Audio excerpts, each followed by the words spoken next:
उर्दू में बेटे को बेटा बोलते हैं, बेटे को बेटा लिखा जाता है, पत्नी को पत्नी ही लिखा जाता है, पर फारसी के जब शब्द लगते हैं तो पत्नी जोजा हो जाती है, बेटा पिस्र हो जाता है।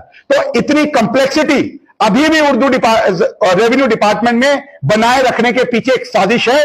जब पूरा देश डिजिटाइजेशन की ओर बढ़ रहा है, जब पूरे देश के अंदर एक डिजिटल इंडिया का कैंपेन चल रहा है कि सब चीजें ऑनलाइन होंगी, पर यहां पर आज भी उस चीज को डिमोट करके, और ये जब से सरकार बनी है ये उसको प्रमोशन के बजाय उसको सप्रेस करने की कोशिश कर रही है।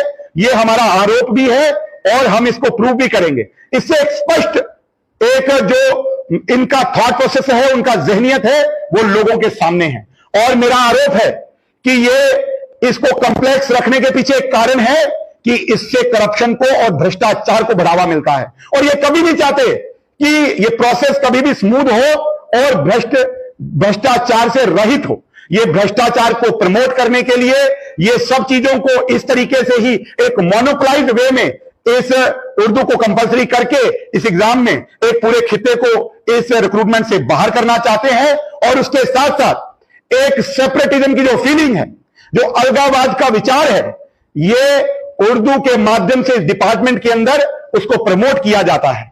जबकि पूरा देश एक तो की बात करता है, संविधान सबके लिए बराबर है, पर यहां पर उसको तरोड़ना मरोड़ना उस विचार को पोषित करने की बात है जो अलगाव के विचार हैं। ये सरकार की मंशा है, ये सरकार का सीधा सीधा रुख है इस एग्जाम के माध्यम से। उसमें उर्दू को कंपलसरी करके ये हमको दिखाते हैं।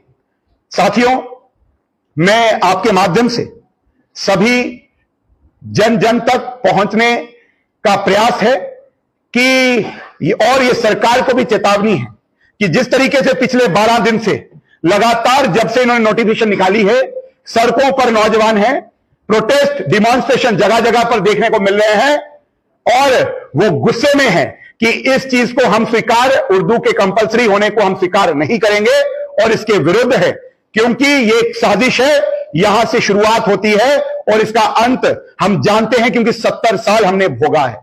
तो हम इसको कभी भी स्वीकार नहीं करेंगे। नौजवान सड़कों पर है और नौजवान एक स्पष्ट शब्द में कहता है, और यह अल्टीमेटम है सरकार को, कि इस महीने के अंदर अंदर अगर इस डिसीजन को नहीं वापस लिया गया, आने वाले महीने के अंदर इस प्रोटेस्ट को, इस प्रदर्शनों को आंदोलन बनते समय नहीं लगेगा। और मैं आपके चैनलों के माध्यम से सभी जन सामान्य को, क्योंकि अभी